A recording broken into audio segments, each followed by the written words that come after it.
Until the next 9th of January 2026, we are in the 4th year, and this is day 320 since the beginning of the full-scale invasion. Welcome. I greet you. There was no daily situation report yesterday, but instead there was a substitute video in which I showed how the United States kidnapped Maduro. Feel free to watch it.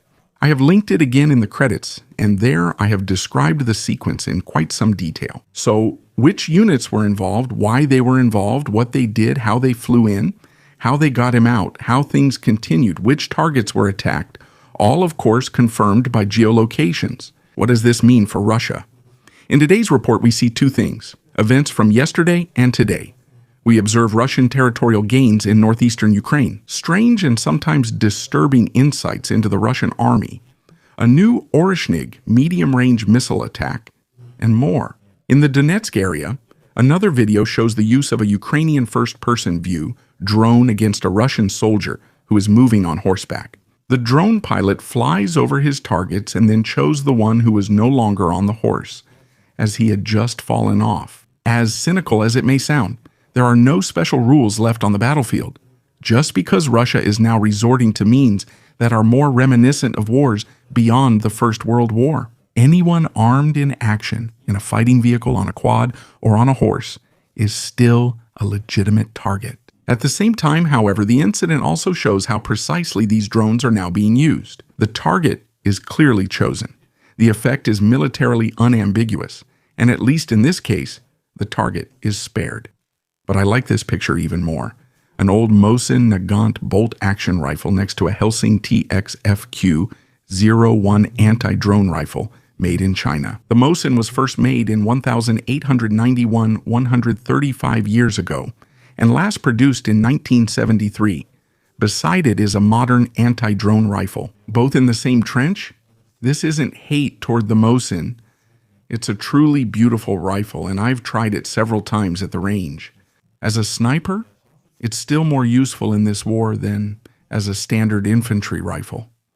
I wouldn't want to use it against opponents with modern assault rifles. But what you can definitely see is that there's a big difference in technology and the conditions of the war here. As we already saw earlier, some Russian soldiers drive a BCR while others ride horses, both on the same war front. Just like these two rifles, which are decades apart, are also being used in the same trench. The village of Andreevka has fallen. As I suspected, it will not remain under Ukrainian control this month. The Russians recently retook it, including Oleksivka, in the past weeks. Since the Ukrainians lost momentum after the last attacks here and did not launch further assaults when the Russians withdrew about 6 months ago, they began pulling back because they couldn't hold their positions. At that time, the 225th Assault Regiment on the Ukrainian side was present and led the spearhead here. However, things got more and more intense on the Eastern Front, so the 225th was relocated and hasn't returned to this section of the front since then. The Ukrainians now lack an offensive unit here, especially where the Russians have dug in well. That was also the day's only territorial gain. When Russia claimed Ukraine had attacked President Putin with drones, I predicted they'd use it to justify another attack. And today, Russia once again used the Oreshnig medium-range missile to hit a target in Ukraine. This is now the second use of this missile that hit Ukraine, but not the second use overall. Do you remember the ones that exploded on the launch pad last year or in low orbit? But a hit is a hit. This time they struck near the NATO border in the Lviv region. As you can see, the individual warheads hit one after another. That's a typical picture of a multiple independently targetable reentry vehicle attack, MIRV. What is that anyway? Well, you shouldn't imagine this missile like a conventional rocket. Basically, a projectile that flies upward and then falls back down to the ground like a bomb. And, in the best case, it hits the target. With multiple independently targetable reentry vehicle, the missile doesn't just carry one warhead, but several. The warheads detach from the final rocket stage in orbit and fall to the ground at short intervals, making interception more difficult. But with the Oreshnig, it can either carry nuclear warheads or dummy warheads. The Russians did announce over a year ago that they wanted to produce conventional warheads for this and install them, but they probably didn't manage to do so, since this attack was again carried out with dummy warheads. You can see that quite clearly here from the damage pattern. We don't see an explosion. We basically just see a normal impact or penetration. Or rather, you can also see it clearly from the bench that's still standing here in front, while in the wall there's just, so to speak, a hole. And that's only possible because these dummy warheads are heavy projectiles that fall from the sky and not ones that explode again on the ground. Militarily, the use is less to be seen as a breakthrough and more as a political strategic signal. The system is considered a further development of the RS-26 Rubish and has an estimated range of 2,000 to 5,000 kilometers. Even though the warheads used so far were apparently not nuclear, every launch of this type forces a maximum alert reaction on the Ukrainian and Western sides. That's the purpose, to escalate, simulate deterrence, and unsettle Western decision makers, especially at a time when the United States is currently seizing Russian oil tankers, and Russian allies like Syria and now also Venezuela are being lost.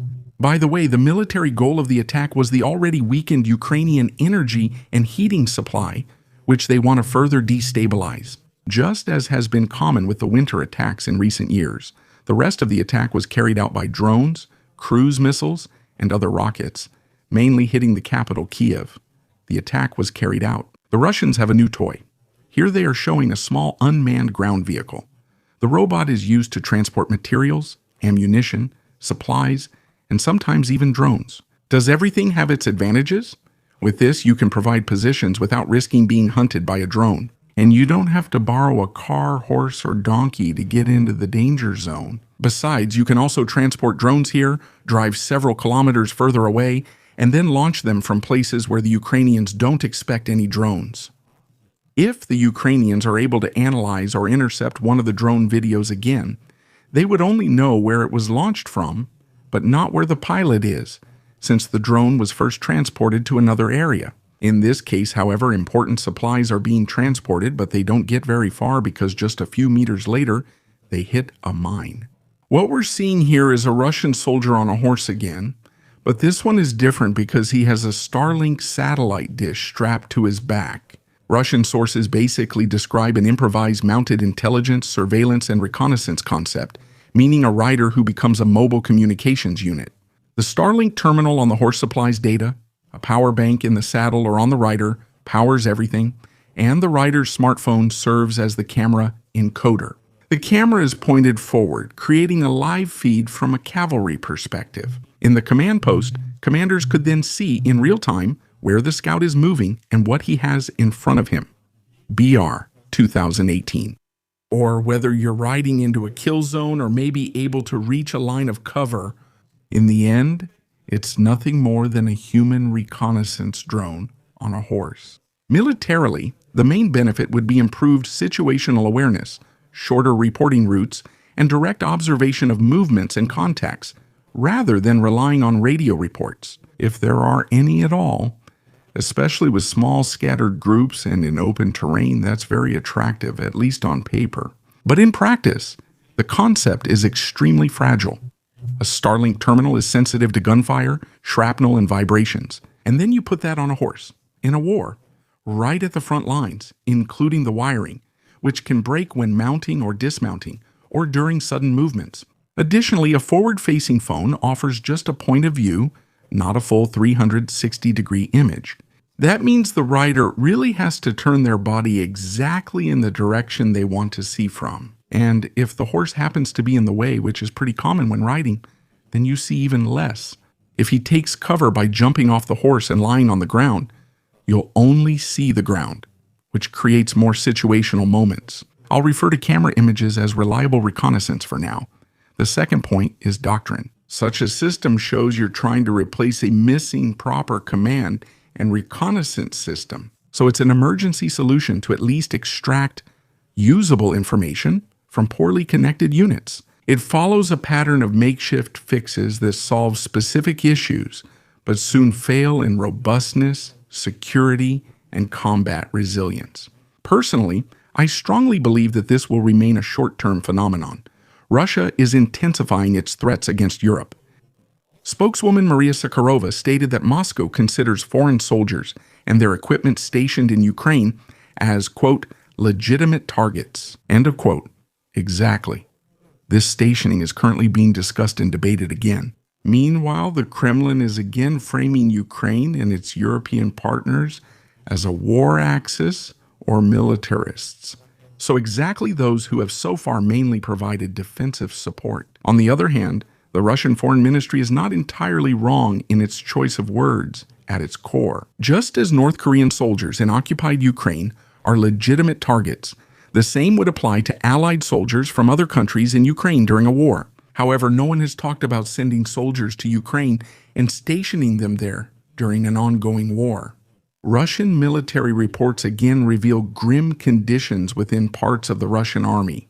According to these reports, soldiers are specifically punished for disciplinary offenses or complaints by being forced to carry out particularly dangerous assault attacks. We already know about this. A new video now shows a soldier with a smoke mine on his protective vest. Unlike the earlier video featuring a TM-62 anti-tank mine. Can also be remotely detonated to create a smoke screen that is supposed to last quite a long time. I think it was up to about 10 minutes if I remember correctly. In the end, a living smoke screen is sent into the attack. The United States Coast Guard seized the tanker Olinda in the Caribbean, which was reportedly carrying Russian oil in violation of sanctions. The ship had just left China and thus fits into a known pattern of unknown ES maintenance, route tax evasions, and sanctions violations that the United States is taking action against. This is the third tanker in just a few days that has been intercepted by the United States. This indicates a significantly tougher approach against Russian shadow fleets and illegal energy transports. Thank you to all subscribers, channel members, the Algo crew, and special thanks to Lieutenant Colonel Renica, Robert Ziller, Dietrich, Freddie, and Mayor Hofer. Please subscribe, like, comment, and see you at the next Situation Report.